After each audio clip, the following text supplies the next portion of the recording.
Oi, eu sou o Hugo e este é o videoprojeto da disciplina de Redes de Computadores, ministrada pelo professor Wellington Silva, no curso de Tecnologia da Informação da UFRN.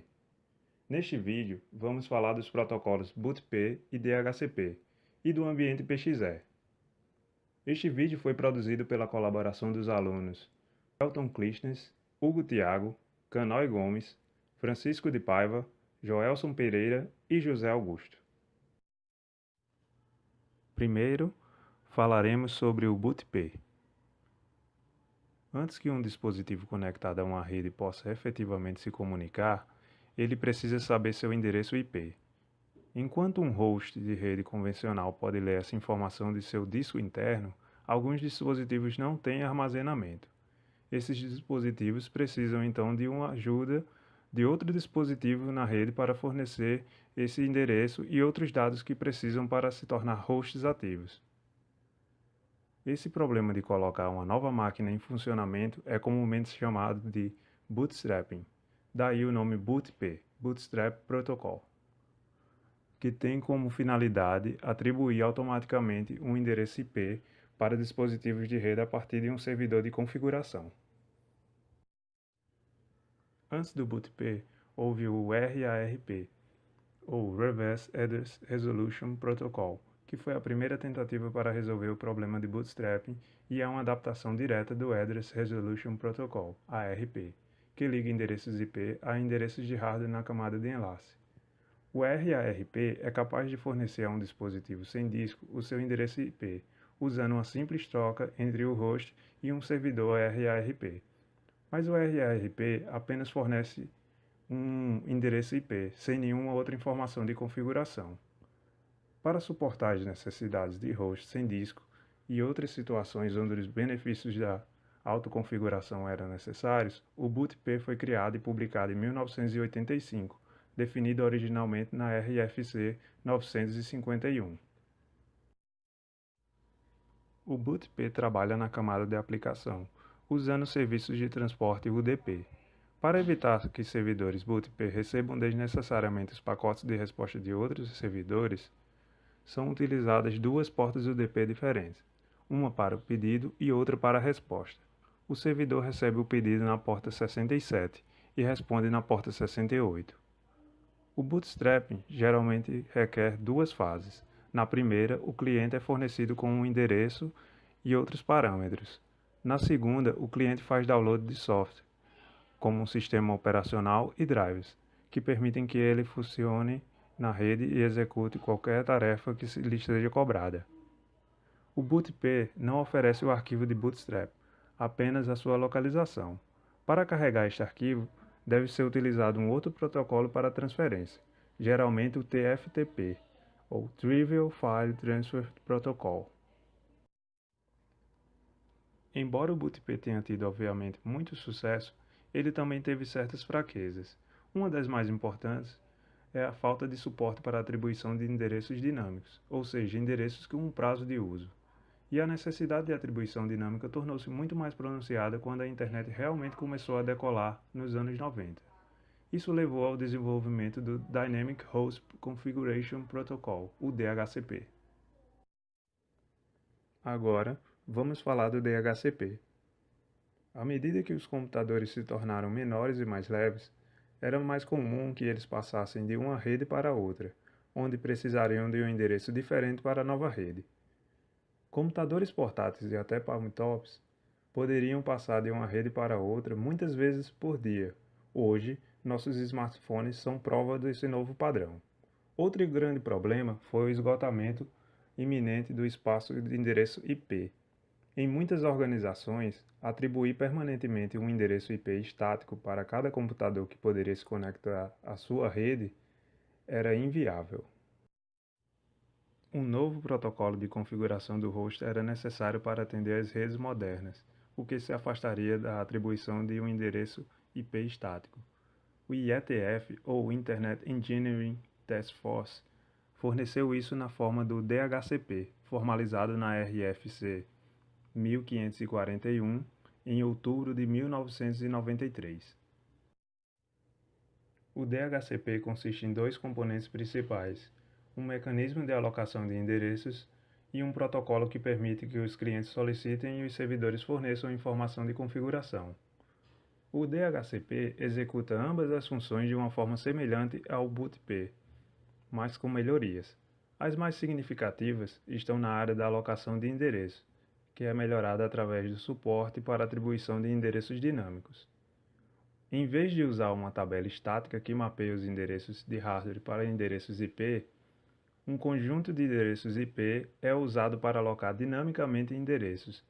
Isso permite que os endereços sejam compartilhados entre muitas máquinas, além de fornecer outros benefícios. O endereçamento dinâmico permite que os endereços IP sejam alocados de forma eficiente e até mesmo compartilhados entre dispositivos. Ao mesmo tempo, o DHCP ainda fornece suporte a mapeamento estático de endereços para dispositivos onde isto é necessário. O servidor DHCP utiliza as mesmas duas portas UDP, a 67 para pedido e a 68 para resposta. O funcionamento do DHCP consiste em 4 estágios: descoberta do servidor, oferta de concessão de IP, requerimento da concessão e o reconhecimento desta. Estes 4 estágios são comumente referidos como DORA, um acrônimo para Discovery, Offer, Request e Acknowledgement. Na fase de descoberta, o cliente envia para toda a subrede através de broadcast a mensagem DHCP Discover, à procura de um servidor. A subrede pode ter um ou mais servidores. Na fase de oferta, o servidor ou os servidores que receberam a mensagem de descoberta enviam uma mensagem DHCP Offer em unicaching para o cliente que enviou a mensagem. Na terceira fase, de requisição, o cliente envia em broadcast a mensagem DHCP Request, aceitando a oferta de um servidor. Os outros servidores, caso existam, ao receber esta mensagem, cancelam qualquer oferta que tenham feito para o referido cliente. Na última fase, de reconhecimento, o servidor confirma a operação com a mensagem DHCP ECK em unicast para o cliente. A concessão de IP é firmada por um tempo previamente configurado e ocasionalmente o cliente terá que enviar um pedido de renovação antes que o prazo se encerre. A seguir, nosso colega Joelson irá apresentar a configuração de um servidor DHCP em um Raspberry Pi com Linux e mostrar seu funcionamento.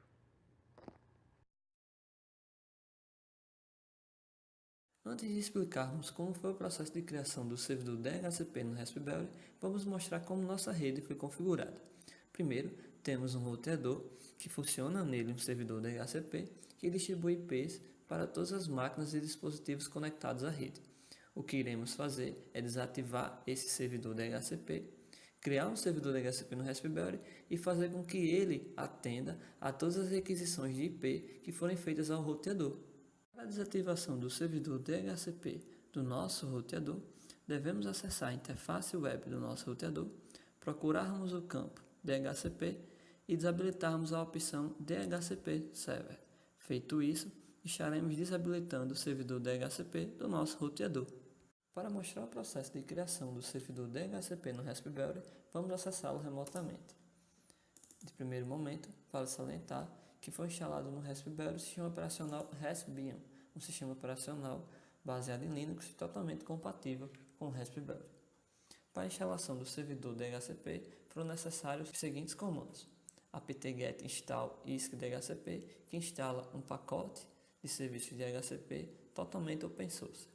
Após a instalação, foram alterados os seguintes arquivos: o arquivo isc DHCP server, que nele contém a interface de rede que será responsável por se comunicar com o roteador, que aqui no caso é WLAN0, que é a interface de rede wireless do nosso Raspberry. O arquivo interface, que nele constitui-se a configuração da interface de rede, que será responsável por essa distribuição dos IPs, através do servidor DHCP. E como o servidor DHCP do nosso roteador foi desativado, precisamos setar um IP fixo, no caso estático, na interface de rede que será responsável por essa comunicação, que aqui no caso é a WLAN 0, que foi atribuído as seguintes configurações de rede e o seguinte IP. O terceiro arquivo, o chamado dhcpd.conf, ele mostra inteiramente como será o escopo do nosso servidor DHCP. Basicamente, possui as configurações de subrede, de máscara de rede,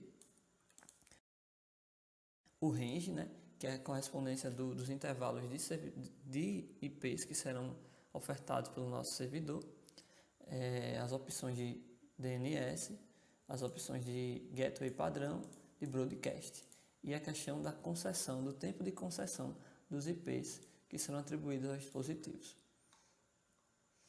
Os seguintes comandos são importantes para o gerenciamento do nosso servidor DHCP. Entre eles está o comando status, que é bem útil para vermos como está o funcionamento do nosso servidor DHCP na rede. Vamos testá-lo. Logo, podemos ver que nosso servidor DHCP está rodando ativamente na nossa rede. Vamos agora fazer um teste numa máquina cliente.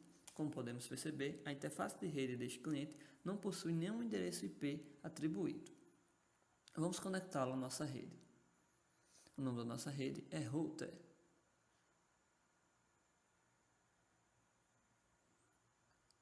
Logo, ao se conectar, podemos notar que o cliente recebeu um endereço IP que foi definido pelo range do nosso servidor DHCP. Fazendo um teste de comunicação entre o nosso cliente e o servidor DHCP, logo podemos notar que a comunicação foi estabelecida. Vamos agora rodar o Wireshark no nosso servidor DHCP, utilizando o filtro bootp, que iremos capturar os pacotes no momento da distribuição do endereço IP.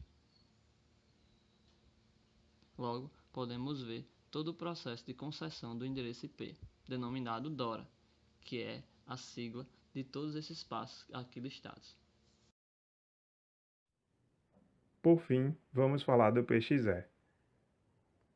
O ambiente de pré-execução PXE, do inglês Pre-Boot Execution Environment, é um padrão de boot remoto, que consiste em um pequeno software que fica gravado na ROM da placa de rede e tem como finalidade executar o computador pela rede, sem a necessidade de um dispositivo de armazenamento ou SCO instalado.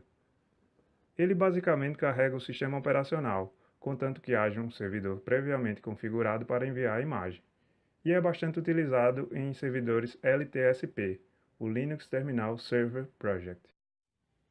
O PXE foi introduzido como parte do framework Wired for Management, pela Intel, e tem a sua descrição em uma especificação publicada pela Intel e a Systemsoft. O PXE 2.0 foi lançado em dezembro de 1998 e a atualização 2.1 em setembro de 1999. Ele faz uso dos protocolos DHCP e TFTP e, portanto, as portas 67 e 68 para o DHCP e a porta 69 para o TFTP.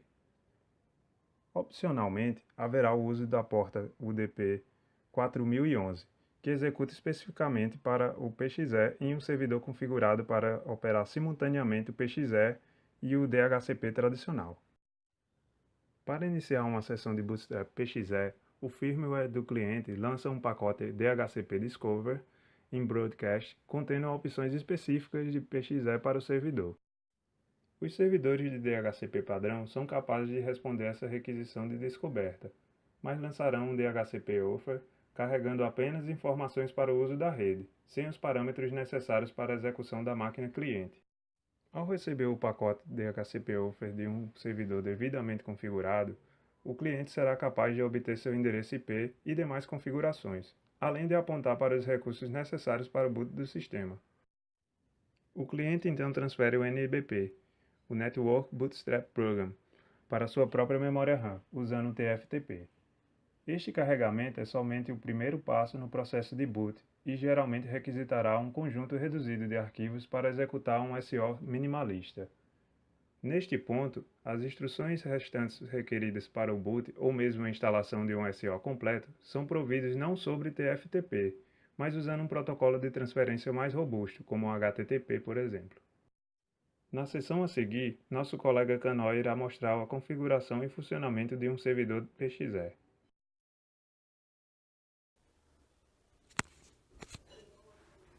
Para configurar o PXE, você vai precisar também configurar um servidor DHCP e o servidor TFTP. Na parte do DHCP, você vai precisar adicionar algumas opções no arquivo dhcpd.conf. E são as seguintes opções: permite boot, file name pxelinux.0 e next server, que é o IP do seu servidor, né, dessa máquina aqui. Aqui de novo file name. Nas configurações do TFTP, eu não precisei alterar nada aqui, eu deixei como veio no padrão. Isso aqui é o diretório, é o diretório onde você vai colocar os arquivos que você quer que seus clientes acessem, né, por meio de TFTP. Aqui também é onde vai a imagem do sistema operacional. Você quer que seja dado boot por PXE. Bom, configurado isso, você vai precisar só de uma imagem de sistema operacional do NetBoot. Essa aqui eu baixei no site do Debian. Esse NetBoot aqui.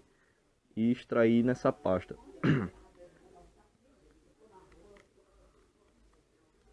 Pronto. E são esses arquivos aqui que vem.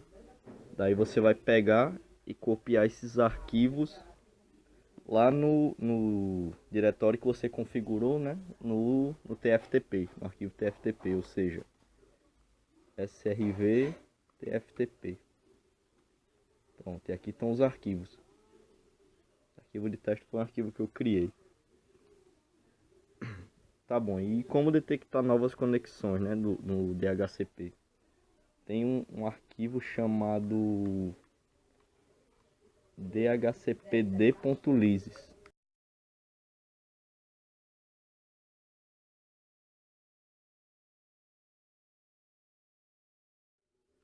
E aqui ele salva novas conexões. Aqui o IP, hostname. Tá, então nós fizemos um pequeno script para detectar essas novas conexões, né, baseado nesse arquivo. E ele acende um LED no Raspberry. Pequeno scriptzinho em Python.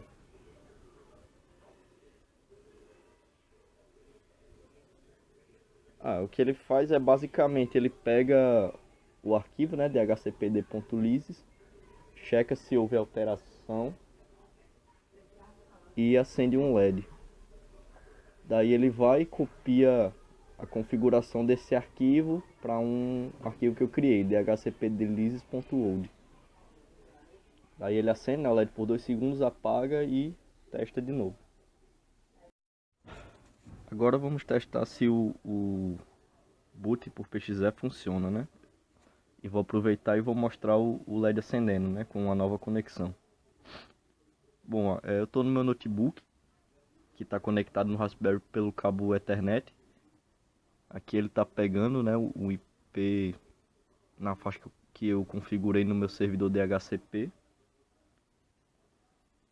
Então, eu criei uma máquina virtual. Tem uma máquina virtual aqui para testar isso.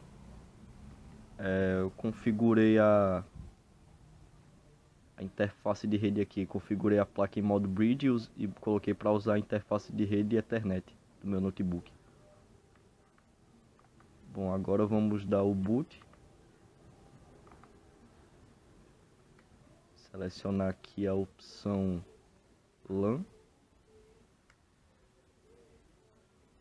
Aí ele está conectando, né, no servidor DHCP, esperando o IP.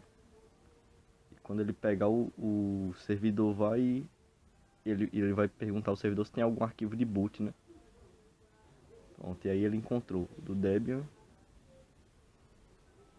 Deu boot e e o LED acendeu, como vocês podem ver. Perguntar ao servidor se tem algum arquivo de boot, né?